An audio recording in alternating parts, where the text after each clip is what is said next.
मुंबई में चरमराई स्वास्थ्य व्यवस्था। जानिए कि आखिर हर वार्ड, हर इलाके में एक एक चुने हुए हैं जनप्रतिनिधि और नेता, मगर स्वास्थ्य के लिए नहीं देता कोई ध्यान। सुनिए हेल्थ एक्टिविस्ट की ये जुबानी। ये देखिए, पेशेंट से लिखवा के लिया जाता है बेड शेयरिंग कंसेंट, पेशेंट से ज़बरदस्ती सिग्नेचर लिया जाता है।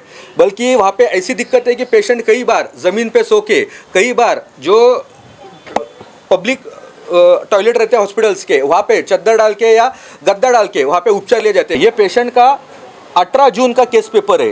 पेशेंट को सांस लेने में दिक्कत थी, डॉक्टर ने इमरजेंसी में लिख के दिया था कि अर्जेंट बेसिस पे पेशेंट का सिटी स्कैन करना है, HRCT। परंतु वो पेशेंट वहाँ केम हॉस्पिटल में जाने के बाद वो पेशेंट को 18 जून का जो लिख के दिया हुआ केस पेपर है, वो पेशेंट को तारीख दी गई है 11 सितंबर, इसी महीने, अभी जो गया महीना उसी महीने की 11 सितंबर, मतलब 3 महीने के बाद की उसको HRCT करने के लिए उसको तारीख दी गई है। अगर 3 महीने में अगर पेशेंट को कुछ हो जाता है, सांस लेने में दिक्कत हो जाए, पेशेंट की जान चली जाती है, तो इसकी जवाबदारी महानगर पालिका लेगी या स्टेट गवर्नमेंट लेगा। फंड में दिक्कतें ऐसी आती है कि जो बीच में दलाल है, जो कॉन्ट्रैक्टर वेंडर्स ये BMC की तरफ से अपॉइंट किए जाते हैं, वो जो अगर कमीशन देना जिस दिन बंद करेंगे ना, उस दिन लोगों को अच्छी फैसिलिटी मिलेगी। और जिस दिन CM DCM हॉस्पिटल के दरवाजे पे खड़ा रहने के बाद पब्लिक की कंप्लेंट जब जीरो हो जाएगी ना, उस दिन समझा जाएगा ये सच में महाराष्ट्र का हेल्थ सिस्टम, मुंबई का हेल्थ सिस्टम ये अच्छी तरीके से हो गया है। मुंबई टीवी, हर खबर सच के साथ। मैं हूं अफजल शेख और आप देख रहे हैं मुंबई टीवी। आप सभी जानते हैं कि मुंबई में कैसे जो है BMC का बजट पास रहता है, लेकिन उसके बावजूद जो मुंबई की स्वास्थ्य व्यवस्था है वो इतनी चरमरा चुकी है कि 3 करोड़ से अधिक की ये संख्या, मगर 10,500 के करीब जो है मुंबई में बेड, और इसी के खामियों की वजह से काफ़ी स्वास्थ्य से जुड़ी हुई जो बीमारियां होती है उसके इलाज में देरी होती है, और कई सारी जगहों पर स्वास्थ्य व्यवस्था जो है इतनी चरमरा जाती है कि उसे देखने वाला और उसकी समस्याओं को सुनने वाला कोई रहता नहीं। हमारे साथ हेल्थ एक्टिविस्ट और साथ ही साथ समाज सेवक डॉक्टर योगेश भालेराव मौजूद है, जो इस मुद्दे पर हमसे बात करेंगे और ये तमाम चीज़ों को उजागर करेंगे कि कैसे मुंबई की स्वास्थ्य व्यवस्था चरमरा चुकी है और इस स्वास्थ्य व्यवस्था को आखिर कैसे सुधारा जा सकता है। डॉक्टर योगेश भालेराव जी, ये जो तमाम आपने मुद्दा अभी फ़िलहाल हमसे बात करने वाले, ये मुद्दा है क्या और ये इस मुद्दे पर आपका ध्यान कैसे पड़ा? अभी 10 सालों से मैं समाज सेवक के रूप में यहाँ मेरे एरिया में ही, ऑल ओवर मुंबई में भी मैं अनेक हॉस्पिटलों में कार्यरत रहता हूँ। जैसे ही मुझे रात के समय में कोई भी पेशेंट का फ़ोन आता है, उस समय जाके मैं पेशेंट को तुरंत जाके मैं अटेंड कर देता हूँ। जब ग्राउंड लेवल पे काम करते समय में मुझे ये सब पेशेंट को जो होने वाली दिक्कतें हैं वो मुझे समझ में आई कि पेशेंट हॉस्पिटल में जाके घंटों घंटों लाइन में खड़ा रहने के बाद वो अपना इलाज किस तरीके से करता है। अगर कोई आदमी है वो अपने माँ बाप को, अपने कोई भी परिवार के कोई रिश्तेदारों को अगर इलाज मिलवाना चाहता है उस हॉस्पिटल में, तो उसको किस तरह का शोषण उस हॉस्पिटल में किया जाता है। तो ये सब पूरा स्टडी करने के बाद आज मैं यहाँ पर जो आरोग्य विषय की जो समस्या है वो अपना स्टेट गवर्नमेंट के पास रखने के लिए आया हूँ। तो क्या क्या ऐसा बेसिक सुविधाएं होनी चाहिए और क्या क्या आपकी समस्या आपने निकाली कि ये सारी समस्या जो है मुंबई के BMC अस्पताल में होती है, ये सारी समस्या है मुंबई में? अभी देखा जाए मुंबई की जो लोक संख्या है वो 2.5 से लेकर 3 करोड़ के आसपास है, और इस बीच देखा जाए तो हमारे मुंबई में लगभग 4 मेडिकल कॉलेजेस के साथ हॉस्पिटल्स है, अपने पास 16 जनरल सार्वजनिक हॉस्पिटल्स है, अपने पास 29 मैटर्निटी होम्स है, 175 health post and 183 municipal dispensary से। इतना होने के बावजूद भी 2.5 करोड़ और 3 करोड़ लोक संख्या जो है उन लोग को ये कमतरता क्यों होती है? तो इसमें कुछ खामियां हैं। जैसे कि इधर देखा जा सकता है कि पेशेंट को इलाज मिल रहा है, परंतु वो बहुत देर लग रहा है उस चीज़ के लिए। अभी ऐसे ही मैंने कुछ ऐसे शिकायतें, मैंने जब ग्राउंड लेवल पे काम कर रहा था तब मेरे को नज़र में आई। उसमें से एक सबसे पहला, जो हॉस्पिटल में अगर पेशेंट कोई जाता है, अगर साइन हॉस्पिटल के इमरजेंसी डिपार्टमेंट में जाओ तो आदमी को सांस लेने की तक वहाँ पे जगह नहीं रहती है, और ऐसे समय में पेशेंट को एक बेड पे 2 पेशेंट या 3 पेशेंट को एडमिट किया जाता। तो इसके लिए मैंने सब एविडेंस के साथ मैं यहाँ बैठा हूँ, तो वो दिखाने के लिए ये देखिए, पेशेंट से लिखवा के लिया जाता है बेड शेयरिंग कंसेंट, पेशेंट से ज़बरदस्ती सिग्नेचर लिया जाता है। बल्कि वहाँ पे ऐसी दिक्कत है कि पेशेंट कई बार ज़मीन पे सो के, कई बार जो पब्लिक टॉयलेट रहते हैं हॉस्पिटल्स के, वहाँ पे चद्दर डाल के या गद्दा डाल के वहाँ पे उपचार लिए जाते हैं। कई बार मैंने फेसबुक लाइव भी किया और मेरे फेसबुक अकाउंट पे भी इस रिलेटेड मैंने बहुत सी चीज़ें पोस्ट की थी कि साइन हॉस्पिटल में ऐसी ऐसी दिक्कत चल रही है। सेकंड ऑप्शन हम देखे जाए तो केएम हॉस्पिटल के इमरजेंसी डिपार्टमेंट में भी अभी अगर आप देखा जाए तो बारिश का सीज़न है और बारिश के सीज़न में जो होने वाली बीमारी है डेंगू, मलेरिया, टाइफाइड, जो छोटी बीमारी है, पर उनको एडमिट होने के लिए पेशेंट लोग के लिए वहाँ पे बेड नहीं है। तो ऐसे समय में बेड की संख्या, हॉस्पिटल का इंफ्रास्ट्रक्चर है बहुत बढ़ाना ज़रूरी है। दूसरी दिक्कत इस समय में आती है कि डॉक्टर्स की संख्या, स्टाफ की संख्या। डॉक्टर्स अभी ऐसे है कि गवर्नमेंट को सिर्फ MBBS डॉक्टर्स चाहिए उस जगह पे काम करने के लिए, परंतु गवर्नमेंट ये नहीं सोचती है कि यही BMS doctor, BHMS doctor, BUMS doctors, इनको भी हम BMC में नौकरी करने के लिए ये दिया जाए, चांस दिया जाए। अगर उनको चांस दिया जाए, पर गवर्नमेंट को इतना कहना चाहूँगा कि आप भूलो मत कि यही BMS, BHS, BUMS डॉक्टर्स थे जिन्होंने कोविड के समय में कोविड का समय में लोगों का इलाज करने में उन्होंने घला दिया, बल्कि MBBS डॉक्टर्स थे वो घर के अंदर बैठे थे। अच्छा, ये जिस तरीके से आप बोल रहे हैं, हालांकि अस्पताल में जब एंटर करता है इंसान तो वो भीड़ ऐसी होती है कि वहाँ पर भी जो है काफ़ी परेशानी होती है और काफ़ी नेग्लिजेंस होता है। तो ये चीज़ें किस हद तक जो है आपने देखी और ये सारी चीज़ें क्या आपके प्रॉब्लम में है? जहाँ तक मैंने ये सब चीज़ें देखी है, हॉस्पिटल के अंदर जब पेशेंट को दिक्कतें आती है उसमें जो जवाबदार इंसान रहता है वो गवर्नमेंट रहती है, ना कि वो हॉस्पिटल का डॉक्टर, ना कि कोई स्टाफ। क्योंकि डॉक्टर वहाँ पे सेवा करने के लिए रेडी है, स्टाफ वहाँ पे काम करने के लिए रेडी है, परंतु अगर हज़ारों के संख्या में अगर आप 2 डॉक्टर वहाँ पे अपॉइंट करते हो तो 2 डॉक्टर 1000 का OPD निकाल सकता है क्या? ये खुद गवर्नमेंट ने सोचना चाहिए। आज आप अगर देखा जाए तो BMC के अंदर ही इतने डॉक्टर्स हैं कि जिनको कम उम्र में BP जैसी तकलीफ, डायबिटीज़ जैसी तकलीफ उनको शिकार होने लगे। आज OPD में देखा जाए तो 300 से लेकर 400 छोटे से छोटे पेरिफेरल हॉस्पिटल्स में 300, 400, 500, 600 की OPD ये तो कॉमन चीज़ हो गई है। पर जब आप सुपर स्पेशलिस्ट हॉस्पिटल में आगे जाते हो तो वहाँ पे हज़ारों की संख्या से OPD दिन ब दिन जाती है और वो प्रेशर डॉक्टर्स के ऊपर आता है। तो ऐसे समय में MBBS डॉक्टर के साथ साथ BMS, BHMS और BUMS डॉक्टर्स है, उनका भी रिक्रूटमेंट बड़ी मात्रा में करनी चाहिए ताकि उनको भी काम करने की संधि मिले और पेशेंट का जो समय है वो बच जाए और पेशेंट का अच्छी तरीके का उपचार मिले। अच्छा, जिस तरीके की ये चरमराई हुई समस्या है, इस समस्या पर कैसे निवारण किया जा सकता है? आपके हिसाब से क्या बजट जो है होना चाहिए और क्या ये बजट में परवड़ नहीं रहा है सरकार को? अभी अगर आपने बजट की बात की है तो अपने Brihanmumbai municipal corporation health department का जो 2025-26 का जो बजट है वो लगभग 7,380 करोड़ है और महाराष्ट्र स्टेट गवर्नमेंट का जो बजट है वो 27,164 CR इतना है।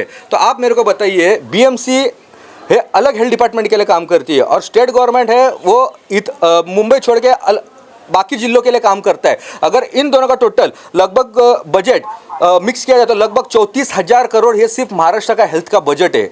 आप मेरे को बताइए कि 34,000 करोड़ में वहाँ पे हम बेड की संख्या बढ़ा नहीं सकते, वहाँ पे इंफ्रास्ट्रक्चर बढ़ा नहीं सकते, हम भारी मात्रा में डॉक्टर्स की भर्ती नहीं कर सकते, हम वहाँ के स्टाफ का भर्ती नहीं कर सकते। आज अगर आप देखा जाए तो एक सादा इंजेक्शन जो कि अभी लगभग बहुत किल्लत हो गई थी, साइन hospital injection TT, anti rabies vaccine, RIG injection जो कि डॉग बाइट के लिए दिया जाता है, इनकी भी वहाँ पे किल्लत थी। पेशेंट को बाहर से लिख के इंजेक्शन दी जाती थी। तो फिर ये अपना जो इतना बजट है वो पब्लिक का जाता कहाँ पे है? ये मेरा सवाल स्टेट गवर्नमेंट से। अच्छा, ये तमाम चीज़ें जिस तरीके की बजट है उसके बावजूद भी जो है जिस तरीके का रिपोर्ट होता है या खून टेस्ट है या कुछ भी CT स्कैन, MRI, इसके लिए वक्त काफ़ी ज़्यादा जो है हॉस्पिटल ले लेता है, इसलिए लोग प्राइवेट प्रेफर करते हैं। तो क्या ये इस चीज़ों में कुछ कमीशन होता है या ये चीज़ों को क्या जो है सरकार अफोर्ड नहीं कर पा रही है? अभी आपने जो जांच की बात की है, जो खून की जांच है, CT स्कैन है, MRI है, सोनोग्राफी जैसे रिपोर्ट्स है जो कि बेसिक डेली पेशेंट को लगते ही है, तो उसी रिपोर्ट्स के बारे में मैं आपको बताना चाहूँगा। ये देखिए, ये पेशेंट का 18 जून का केस पेपर है। पेशेंट को सांस लेने में दिक्कत थी, डॉक्टर ने इमरजेंसी में लिख के दिया था कि अर्जेंट बेसिस पे पेशेंट का CT स्कैन करना है, HRCT, परंतु वो पेशेंट वहाँ केएम हॉस्पिटल में जाने के बाद वो पेशेंट को 18 जून का जो लिख के दिया हुआ केस पेपर है वो पेशेंट को तारीख दी गई है 11 सितंबर, इसी महीने, अभी जो गया महीना उसी महीने की 11 सितंबर, मतलब 3 महीने के बाद की उसको HRCT करने के लिए उसको तारीख दी गई है। अगर 3 महीने में अगर पेशेंट को कुछ हो जाता है, सांस लेने में दिक्कत हो जाए, पेशेंट की जान चली जाती है, तो इसकी जवाबदारी महानगर पालिका लेगी या स्टेट गवर्नमेंट लेगा? अच्छा, ये जिस तरीके का आपने बताया है ये इतना खामियाजा होता क्यों है? क्या कमीशन के लिए इस चीज़ों को बढ़ावा दिया जाता है या किस तरीके का ये मामला है? सबसे पहला मैं सरकार से यही विनती करना चाहूँगा कि जितने भी सरकारी हॉस्पिटल्स है उसके आजू बाजू में जितने भी प्राइवेट लैब है, डायग्नोस्टिक सेंटर्स है और मेडिकल है, वो सब के सब बंद करवाए। गवर्नमेंट अगर बोल रही है कि हम स्वदेशी चलाना चाहते हैं, गवर्नमेंट ने जेनरिक का स्कीम लाया, जेनरिक मेडिकल, तो जेनरिक मेडिकल वो हर हॉस्पिटल के जो परिसर रहता है वहाँ पे जनरल मेडिकल है शुरू करके कम से कम दरों में पेशेंट को दवाई या इंजेक्शन दी जाए, ये मैं शासन से विनती करूँगा। और साथ ही साथ में जो बाहर के लैब, जो हॉस्पिटल्स के बाहर ही जो लैब बंधे हुए हैं उनको जल्दी से जल्दी वहाँ से हटाया जाए, ताकि ये भ्रष्टाचार कहीं ना कहीं रुको जा सकता है। अगर पेशेंट को कोई जांच लिख के दी जाती है तो डॉक्टर खुद पेशेंट से कहता है वहाँ पे कि आप ये लैब में जाइए, वहाँ पे जांच करा लीजिए, ताकि क्योंकि वो डॉक्टर्स को वहाँ पे कमीशन मिलता है। ये दलाली जो है ये पूरी तरह से बंद होनी चाहिए। अगर ये दलाली बंद नहीं हुई तो आने वाले जो लैब रहेंगे, जो मेडिकल रहेंगे, उनको हम हमारी तरफ से कार्रवाई करेंगे, क्योंकि ये पब्लिक का पैसा है। जो पब्लिक हेल्थ सर्विसेज जो गवर्नमेंट हमको प्रोवाइड कर रही है, जो ये पब्लिक जो टैक्स भरती है, हम जो टैक्स भरते हैं उसमें से आप सुविधा पब्लिक को देते हो, ना कि पब्लिक को भीख देते हो। आप जिस तरीके का मामला बोल रहे हैं ये तो सभी डॉक्टरों को पता है, तो आप लोगों की एसोसिएशन खामोश क्यों रहती है? आप लोगों की एसोसिएशन में एकता जैसी चीज़ क्यों नहीं है कि इस चीज़ों पर जो है लड़ाई पूरी तरीके से लड़ा जाए? क्या सिस्टम से आप लड़ नहीं पा रहे? इसमें सिस्टम लड़ने की बात नहीं है। अगर हमको हेल्थ सिस्टम प्रॉपर से मैनेज करना है तो दो चीज़ों का बैलेंस करना रहता है, गवर्नमेंट हॉस्पिटल्स को भी और प्राइवेट हॉस्पिटल्स को भी। प्राइवेट हॉस्पिटल को इसके लिए मैनेज करना पड़ता है कि वो करोड़ रुपए देके वो उस जगह पर डोनेशन देके वो उनकी पढ़ाई लिखाई, उनका जो डिग्री है वो पूरा करते हैं, परंतु गवर्नमेंट हॉस्पिटल्स में उनको एक फिक्स पेमेंट रहता है।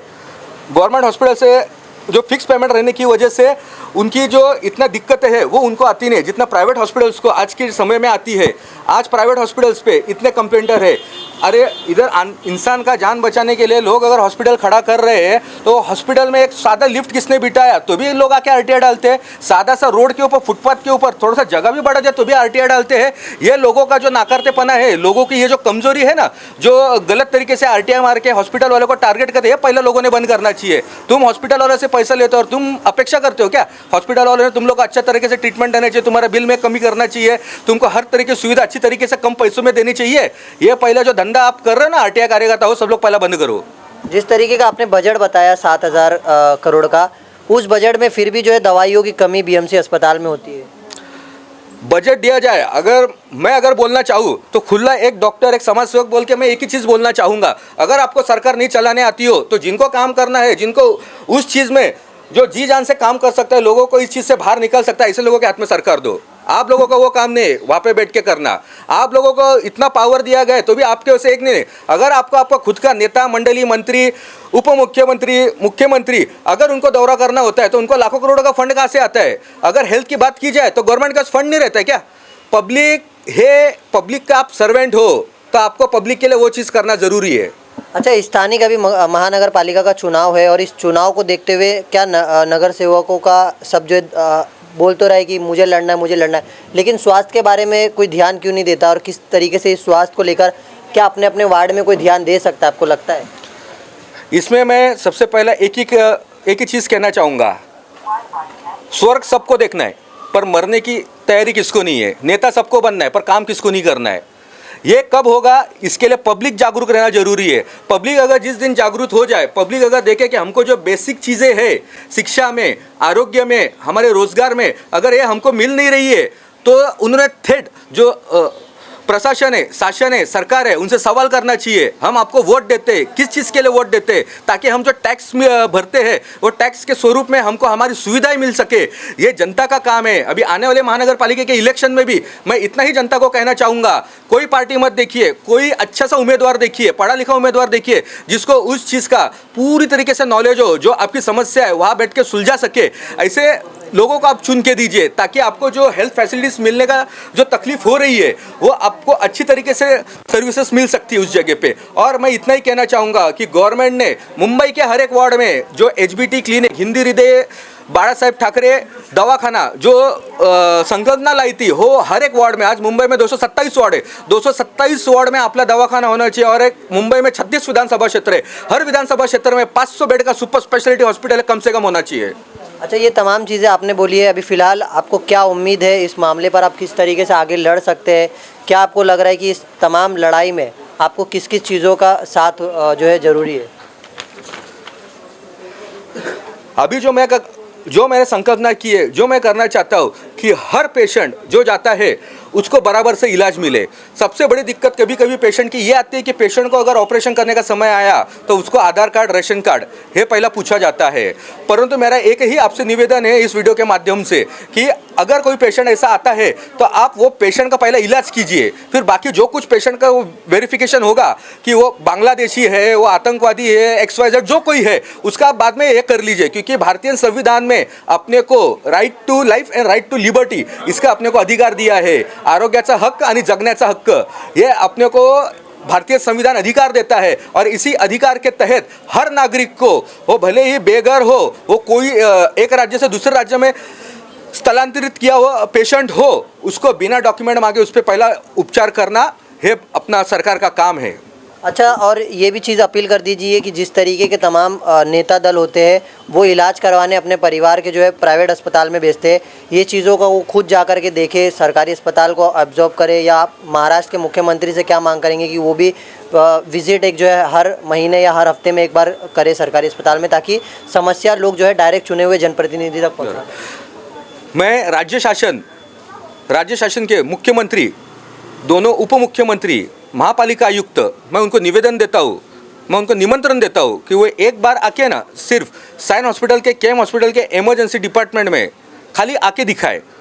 पेशेंट को वहाँ पे सांस लेने को दिक्कत नहीं होती, पेशेंट अपनी जान गंवाता है समय पे उपचार ना मिलने की वजह से। ये शासन ने इस चीज़ की तरफ गौर करना बहुत ज़रूरी है। मैं खुद, मेरे को इतना देख के दिक्कत होता है कि एक दिन मेरा ऐसा छुट्टा नहीं, एक रात मेरी ऐसी छुट्टी नहीं कि मैं कोई BMC हॉस्पिटल में खड़ा ना रहूँ।